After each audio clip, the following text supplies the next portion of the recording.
I was 23 when I took my first real job, data entry at a small insurance company. I worked 10-hour shifts, sometimes on weekends because my family needed money. My mom was sick and needed expensive treatment. My dad was often between jobs, so I felt responsible. Aaron and Bella, my younger siblings, were both in school, and I wanted them to have a normal life. I never went to parties. I never traveled. My paycheck covered rent, groceries, medicine, and my siblings' school fees. Some nights I lay awake with worry, but I believed my efforts would be worth it. I saw it as love. Whenever the bills stacked up, I wrote the checks. Whenever Mom needed help walking, I'd be there. She would say, "Thank you, Jasmine," but then she'd add, "Make sure to work harder. Medical bills are expensive." Dad would sigh, "We're lucky to have you." But it always sounded more like relief than gratitude. 12 years slipped by. I missed birthdays with friends, turned down promotions that required travel. I was so busy caring for them, I forgot to live for myself. I never thought it would become my prison.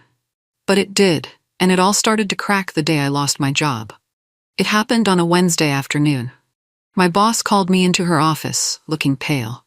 "I'm so sorry, Jasmine," she began, "but the company is downsizing. Your position is terminated." I felt my heart sink, but I held it together, nodding slowly. I cleared out my desk in silence. Years of loyalty, gone in a moment. Some coworkers hugged me, others avoided my eyes. I tried to stay calm, reminding myself I could find something else soon. But inside, I was terrified. My family depended on me. On the long bus ride home, I kept imagining how I'd deliver the news. Would they be supportive? I pictured my mom's sad eyes, my dad's usual sigh, maybe Bella's sarcastic comment about wasting my life. But I hoped, just this once, they'd say, "It's okay, Jasmine. We'll figure it out together." When I stepped into our small, cluttered living room, everyone was there. I took a deep breath and said, "I was laid off." Silence. Then Aaron laughed under his breath. Bella shrugged. My parents exchanged a look of disappointment. They said nothing comforting. I felt a strange sting in my chest. Something told me this was only the beginning. "Useless," Aaron mumbled from the couch, not even trying to be subtle. My stomach twisted. Bella folded her arms. "So what now? You plan to freeload while you find another job?" Her tone stung like a slap. I tried to keep my voice steady. "I've supported this family for 12 years. I just need some time to find something new." My dad huffed. "Time? We have bills, Jasmine. You can't just sit around." Mom, who was resting in her recliner, raised an eyebrow. "Your father's right. We all rely on you. You know that." I glanced at my siblings, recalling all the times I paid for their clothes, textbooks, and phone bills. Aaron scrolled on his phone, not even looking up. Bella pretended to pick lint off her sweater, like my news was an annoyance. I forced a smile. "I'll get back on my feet soon, don't worry." But the tension in my chest grew. When I turned to leave, Aaron snickered again. "You're worthless if you can't keep a job." His words echoed in my head. I went to my room, shut the door, and sank onto my bed. For the first time, I felt angry rather than just hurt. The next morning, I offered to help around the house, cook, clean, do laundry, while I sent out resumes. I tried to be helpful and keep the peace, but Bella rolled her eyes.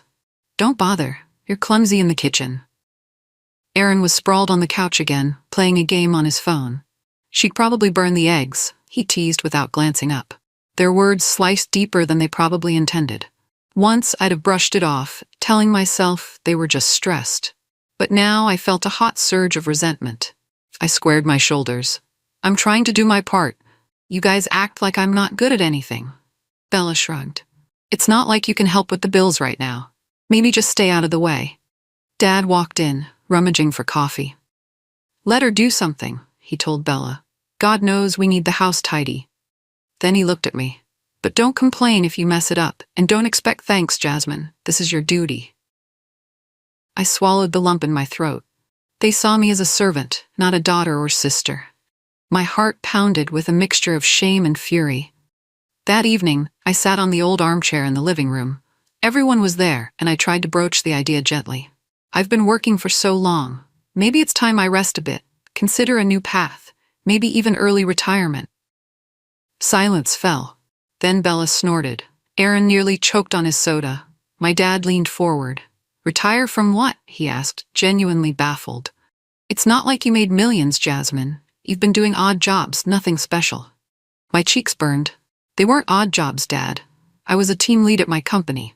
I saved them a lot of money over the years. Mom shifted in her recliner. Please, don't act like you were a hotshot. We're the ones who needed real support, and you gave just enough. Retirement is for people who actually succeed.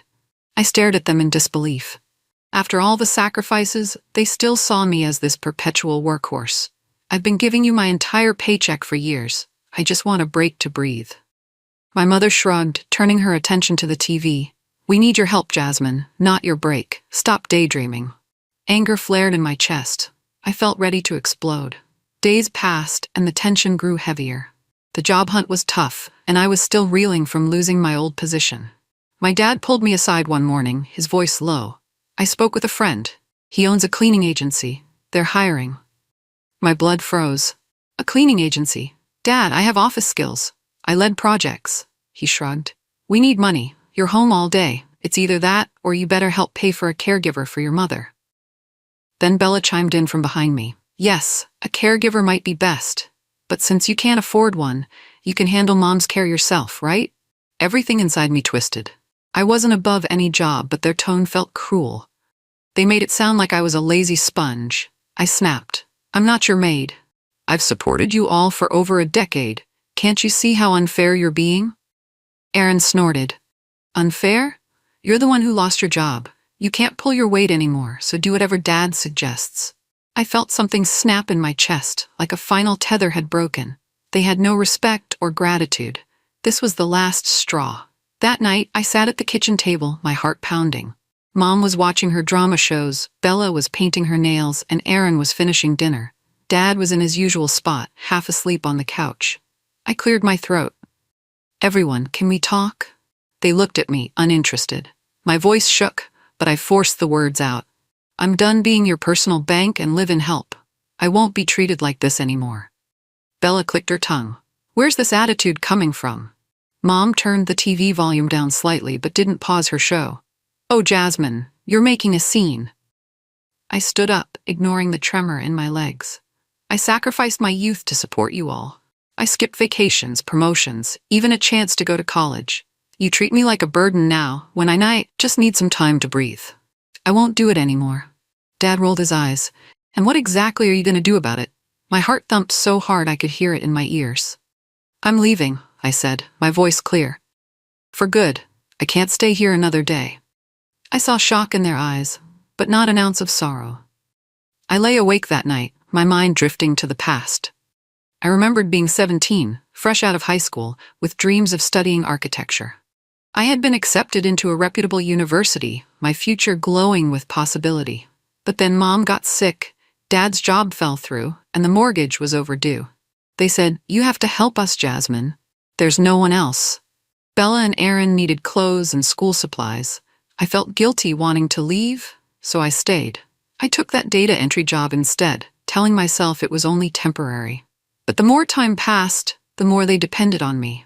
I tried to speak up once. I told Mom I want to go back to school. She replied, stop being selfish, the family needs you. Dad chimed in, it's your duty. I swallowed those dreams and kept working. At 23, I found a better role. My boss there, Miss Perkins, was kind and recognized my dedication. She became like a mentor, even a friend. But I never told my family how close we'd grown. They never asked. Now, all those memories felt like chains. I realized how much of my life I'd given away, and how little they cared. I woke up early, heart pounding with a secret I'd kept even from myself. Miss Perkins had passed away a year ago. She had no children and few relatives. In her final months, she told me, you've been the daughter I never had, Jasmine. One day you'll understand how much I appreciate you. I remembered standing by her hospital bed, holding her frail hand. She made me promise I'd take care of my own life, not just everyone else's. I never thought she'd actually leave me anything. But months after her funeral, a lawyer contacted me. Miss Perkins had set up a trust fund. She left me $9 million. I was stunned at the time. I hadn't told my family, afraid they'd demand more or call me a liar. So I left the money untouched, wanting to be sure I could handle it responsibly. But now, I was ready to use it, not for them, but for me. The thought filled me with both guilt and excitement. I pictured telling my parents. I imagined the look on Aaron's face, but then I shook my head. This was my chance to break free, and I wouldn't let them ruin it.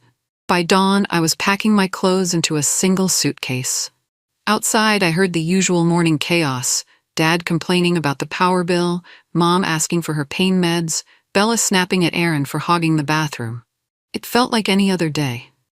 But for me, everything had changed. I zipped my bag and took a deep breath. I walked into the living room where they all gathered. "I'm leaving," I said, voice steady. "I can't stay here. I'll find a place of my own." Mom glanced at the suitcase. "You're being dramatic." Dad scowled. "And how will you afford that? You have no job, remember?" Bella smirked. "Good luck couch surfing." Aaron rolled his eyes. "You won't last a week on your own." Instead of arguing, I forced a calm smile. "Watch me." I walked to the door. My heart pounded, but I felt oddly liberated. Dad muttered something insulting under his breath. Bella just flipped her hair. Aaron shook his head. Mom warned, "Don't come crawling back when reality hits." I stepped outside, letting the door slam behind me. I felt a surge of adrenaline and a flicker of hope. There was no turning back now. With my suitcase in hand, I made my way down the driveway. Suddenly, my dad emerged from the house, shouting, "If you leave like this, don't expect a welcome here again." I turned around to face him. My breath caught in my throat. Part of me still wanted his love, but I remembered all the years he ignored my feelings. He waved his arms angrily. "We took care of you your whole life, and you repay us by running off?"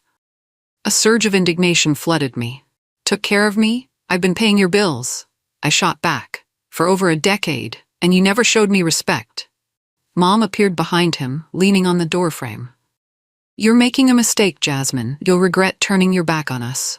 My siblings hovered in the background, arms crossed, eyes cold. They offered no protest, no concern, nothing.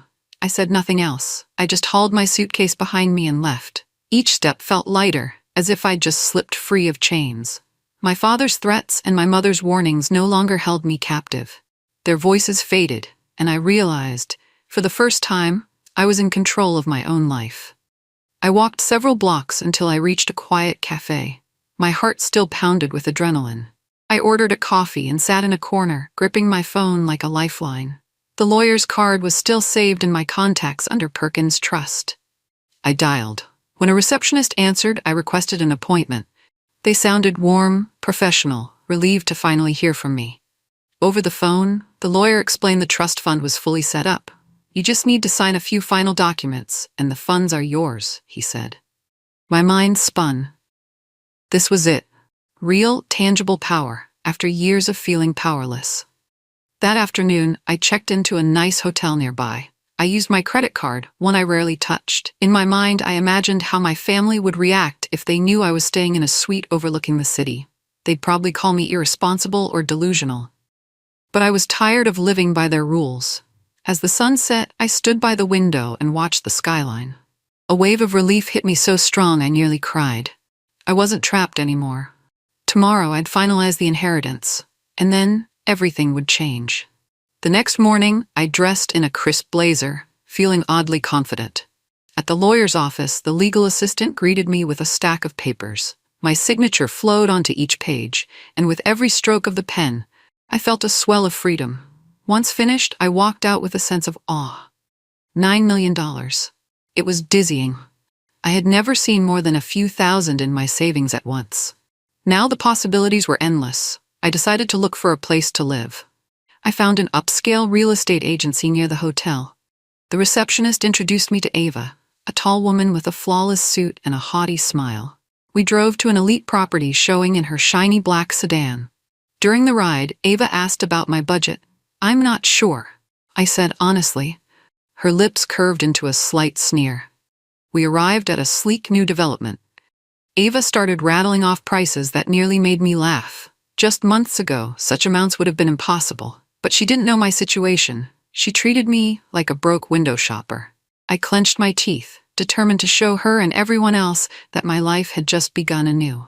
We stepped into a bright, modern condo with floor-to-ceiling windows. Ava gave a practice tour. Her tone was dismissive, as if she believed I couldn't afford the place. When I asked about the final sale price, she glanced down at her clipboard. It's listed at around $2.5 million, she said, sighing. I'm sure that's out of your range. Her condescension made my blood simmer. I pulled out my phone, opened my banking app, and turned the screen toward her. A large, unmistakable balance appeared. I watched her eyes widen. Her entire expression shifted. Oh my goodness, she stammered. I didn't realize. I calmly said, I'm prepared to purchase if we can finalize quickly. She swallowed hard. Yes, absolutely. We can start paperwork right away. The sudden change in her attitude was almost comical. She offered me water, asked if I wanted to see the rooftop pool again. I declined politely, but inside I was savoring the moment. I realized how often people judge by appearances, never suspecting I could hold that kind of wealth. For the first time in my life, I felt true power, and it felt liberating. After finalizing the condo purchase, I thought about the investment potential. My mind was racing with ideas, so I asked Ava to show me a second property in the same building. She looked stunned, but quickly agreed. The second unit was just as luxurious. Maybe a bit smaller, but perfect for renting out. Ava hesitated when she told me the price, as if scared to offend me. I just nodded and smiled. I'll take it. Her eyes nearly popped out of her head. Both? Are you sure? Yes, I was calm, though my heart was hammering with excitement. I had never spent money like this, but it wasn't about showing off. It was about securing my future, creating stability that no one could take away. We signed the papers that same day. I left the agency owning 2 luxury condos. The city lights reflected on the polished marble floor as Ava thanked me repeatedly, her voice full of awe. I could tell she'd be bragging about this sale for weeks. When I stepped into the elevator to return to my hotel, I stared at my reflection in the mirrored walls. I looked the same, but inside I felt like a new person. It didn't take long for word to spread. Maybe Ava bragged to Bella, or maybe Aaron heard rumors. The next morning, my phone rang nonstop. I finally answered a call from Aaron, whose voice trembled with urgency. You bought 2 condos? Everyone's talking about it, he babbled. Bella's friend Ava said you dropped millions like it was nothing. Where'd you get that money? I rolled my eyes, remembering how he'd called me useless just days ago. That's my business, I said calmly. He paused, then spoke in a whisper. Listen, Bella is freaking out. She lost a side gig and Dad's furious with the bills. We need your help. My heart pounded with both anger and sadness. They still expected me to swoop in. Their words had changed from insults to pleas. But I wasn't the same Jasmine who crumbled under their demands. I'm sorry, Aaron, I said, voice cold. I can't help you. He started to argue, but I hung up before he could finish. I stood there in my new living room, phone in hand, breathing fast. I realized something important. I wasn't powerless anymore. They needed me, but I sure didn't need them. For the next week, I received a flood of texts from my mother, my father, and even Bella, who once called me not good for anything. Now they were full of desperate apologies and sweet words. Mom texted, "We miss you. Let's talk." Dad left voicemails, "Jasmine, come home. We can fix this." Bella tried a more friendly approach. "You know we love you, sis. Don't let money come between us." I couldn't believe the audacity. I reread their harsh words from just days before, still fresh in my memory. Then I looked at these new messages, dripping with fake concern. They wanted access to my money, not me. One afternoon, a bouquet of flowers appeared at my door with a note signed by Aaron. It read, "We're sorry. Let's start over." I tore the card in half. I was done falling for their manipulation. My phone kept ringing, but I ignored it. With each passing day, I felt stronger, more certain I'd made the right choice. I had been their crutch for too long. Late one night, I blocked all their numbers, turned off my phone, and gazed out my condo window. For the first time in years, I felt peaceful. Despite blocking them, my family found other ways to reach me. One morning, as I stepped out of my condo building, I spotted Aaron waiting by the entrance. He looked disheveled, like he hadn't slept. He rushed over, eyes red. "Jasmine, please, just talk to me," he begged. I stood firm, heart pounding. "I have nothing to say to you." Tears welled in his eyes, though I wondered if they were genuine. "I'm sorry for calling you useless. We were stressed. We need your help. Bella's in trouble. Dad can't pay the rent. Mom's health is getting worse." His words tugged at my old guilt, but I reminded myself how they laughed when I lost my job, how they never cared about my exhaustion. I'm hiring a driver, I said flatly. I won't be walking out this door alone again. Don't wait for me. He reached for my arm, but I pulled away. Jasmine, we're family. You can't shut us out. I stared at him. Family is supposed to care, Aaron. You only care now that I have money. I turned and hurried to a waiting taxi. My hands trembled the whole ride, but my resolve was like steel. I thought the drama would end if I ignored them. I was wrong. One morning I woke to countless notifications on my social media. My name was trending. Confused, I clicked a link. It was a live stream of Aaron crying, titled "My Sister Abandoned Us After Getting Rich." He put on a pitiful show, claiming I'd left them destitute. He lied, saying I refused to pay for our mother's medical care and that I only cared about my fancy lifestyle. He played sad music, dabbed his eyes, and told an exaggerated story of our perfect family life before I turned greedy. The chat comments were pouring in. Some viewers pitied him, calling me cruel. Others asked for more proof. My stomach twisted in rage. He was flipping the script completely. My phone buzzed with messages from friends who knew better, urging me to set the record straight. Part of me wanted to hide, but another part was done being the silent victim. Aaron had crossed a line. If he wanted to take this to the court of public opinion, then I'd meet him there, armed with the truth, and I wasn't afraid to reveal every ugly detail. That same afternoon, I set up my own live stream. I titled it, "The Truth About My Toxic Family," and a surprise. A small audience joined at first, but word spread quickly. People were curious to hear my side. I sat in front of my phone, hands shaking, but my voice was steady. Hi everyone. I'm Jasmine. You might have seen my brother's live stream claiming I abandoned my family. I have receipts. Literally. I clicked through files on my computer showing invoices for rent, bills, and groceries I had paid. I had bank statements proving I funded Mom's medical treatments. I laid out texts where Bella called me lazy and useless. I read them aloud, feeling a tremor in my chest. Then I said, here's the surprise. I announced I'd be donating $100,000 to a local women's shelter, Live, to prove I wasn't greedy. I clicked the donate button on camera. The chat exploded with reactions. I ended with, I've supported my family for 12 years, but when I lost my job, they mocked me. Now that I've come into money, they want back in. I'm done being their ATM.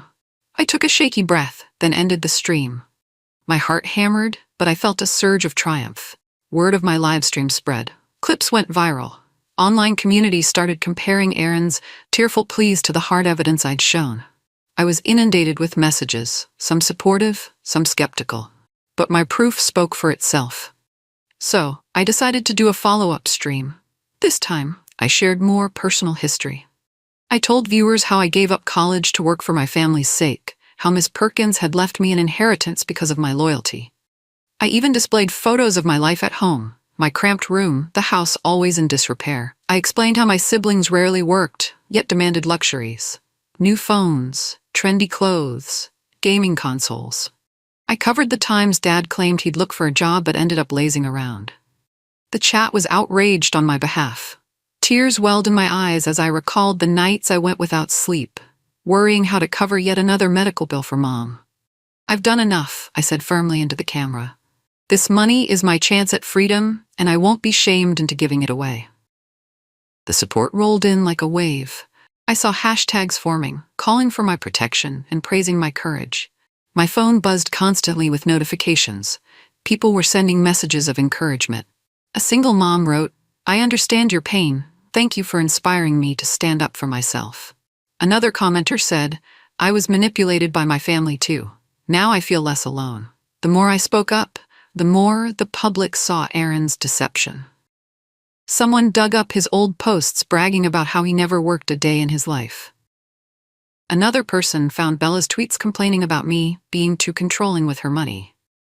I released voice recordings of Bella mocking me, telling me to get a sugar daddy since I couldn't afford college. I showed short videos of Aaron complaining about having to buy his own groceries for once. People were shocked. The backlash against my family was swift. Aaron's stream got bombarded with angry comments. He tried to spin more lies, but the evidence was too strong. The internet can be ruthless, and this time, it was on my side. Seeing strangers rally behind me lit a spark in my chest. I realized there were thousands of people who identified with my story.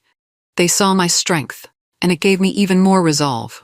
Aaron's channel faced a mass report campaign. His sponsors, he had a few small brand deals, quickly dropped him. Online forums picked apart every inconsistency in his story. He tried another teary video, but viewers weren't buying it. The platform took action, and his channel was banned for misleading content and harassment. Bella tried to speak up on her own social media, but she faced a similar storm. People saw through her new sweet persona. She'd publicly slammed me before, and now those receipts were everywhere. I didn't feel glee at their downfall, just relief. They couldn't spread lies about me anymore. Still, part of me felt a pang of sorrow. We were siblings once, or at least I thought we were.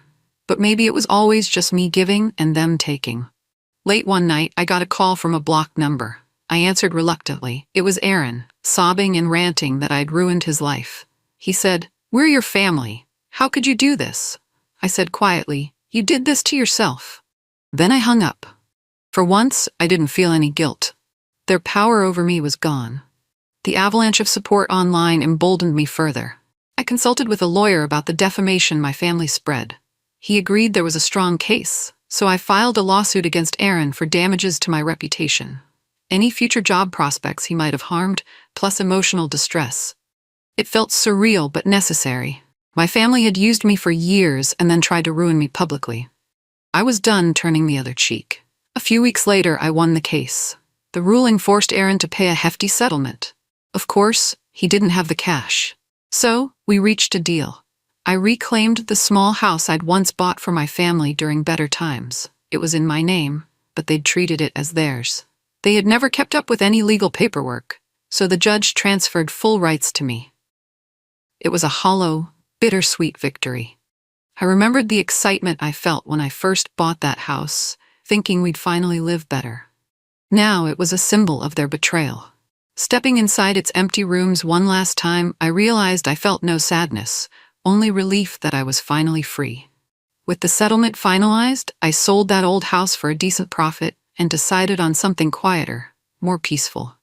I found a lakeside property about an hour from the city. Surrounded by tall pines and calm waters, it felt like a sanctuary. Moving day was a whirlwind, but satisfying. I donated the furniture I didn't need, started fresh with only the things that brought me joy.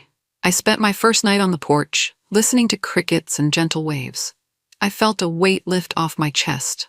I looked at the stars and realized I no longer had to explain myself to anyone.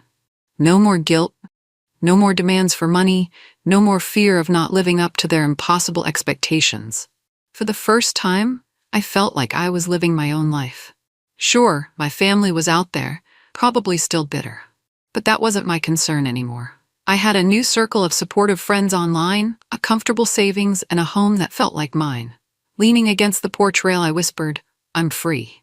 And in that moment, I believed it with every fiber of my being. My life was finally my own, and I had no regrets.